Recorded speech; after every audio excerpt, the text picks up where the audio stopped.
form of collective consciousness, but at least the Mother Earth as a living God, living being. Okay, so let's enjoy this movie.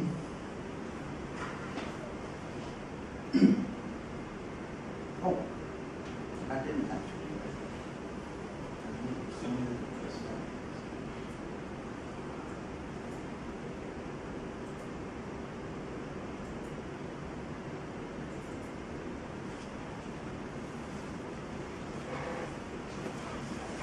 The Gaia hypothesis, Earth state is a lie. Earth is a lie. Okay, well, my Vice President, Mr. Simon Fong, and myself have the privilege of listening to a live lecture by James Lovelock when we're working on a green think tank, because James Lovelock, with his Gaia theory, is really big time now, knowing about the effect of global warming and so on and so forth. So what are the predictions and so on, and he's a leading scientist. He's just one of the most well-respected person. He, by the way, is a mass spectroscopist, starting out, invented some of the old model mass specs, and then he is now, you know, the Queen's companion.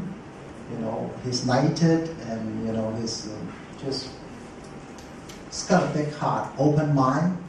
Does all sorts of activity, you know, that seems unrelated, but to him is very much related, right? So this person with this kind of open mind, open heart, that can conceive Gaia as a living creature, and it consists of Earth, right? Most of us don't see it because most of us are just like one little cell in the body. We don't recognize we are a cell in the bigger body, right? And we are now living on a mold like a cancer cell because of the value system that we remember, the atheist agnostic value, quality of life thing, perpetuate self and offspring. We're living off a cancer cell. Right? These, you know, people like James Lovelock is like a mutated cell, you know, very intelligent, can perceive his part of a bigger body. And this is what the green think tank's mission is, to work at that fundamental level as well. Now,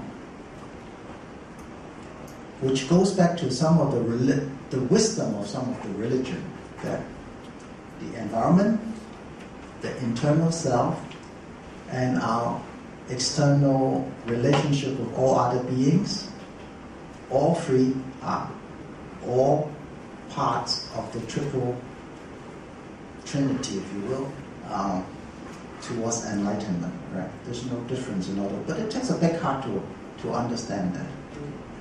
So this clearly shows how science and religion can come together, okay? And the belief in God can be, in this case, believe in Gaia as a living, self-regulating body, believing in the seed of Gaia in the human form, we traveling out into space in our spaceship and perhaps colonizing other planets as a reproductive form of Gaia, proving that Gaia actually is a living being because it now reproduces, it colonizes, is replicating, and is carrying on all that Gaia genetic evolutionary information within our ontogeny recapitulates phylogeny. None of that information is lost. Okay?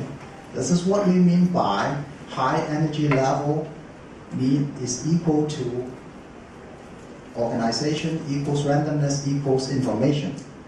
Okay? Information is not lost in this biological system.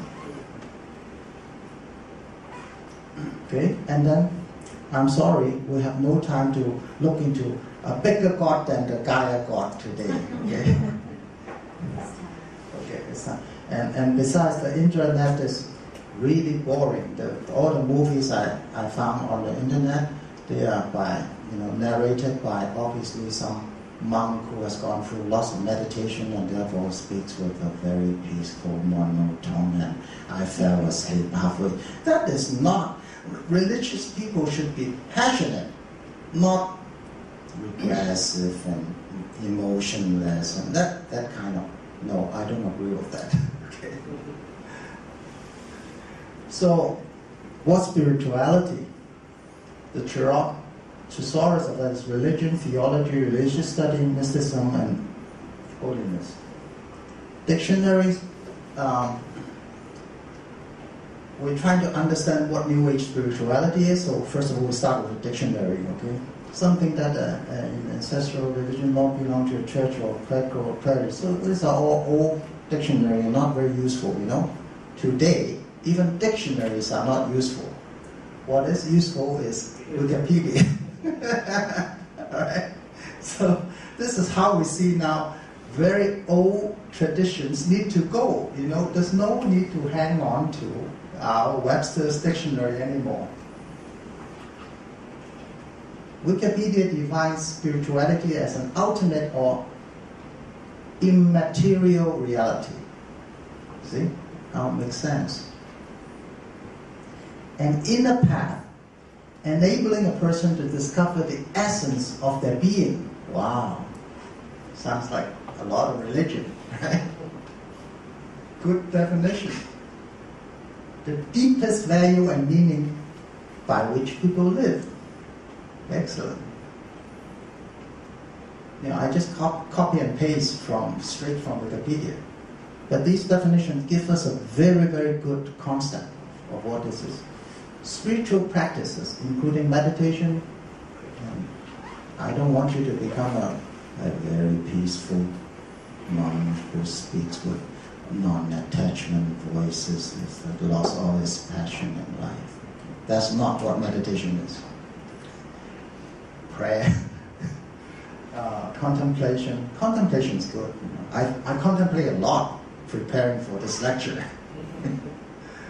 Intended to develop an individual's inner life. Such practice often leads to an experience of connectedness with a larger reality. Connectedness to a larger reality, okay?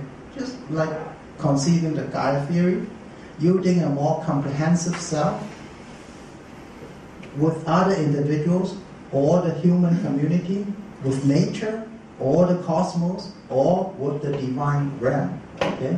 See how spirituality is a practice tool, simply opening the heart, opening our mind more and more, and opening our mind more, and opening. Isn't that what this series of lectures is all about?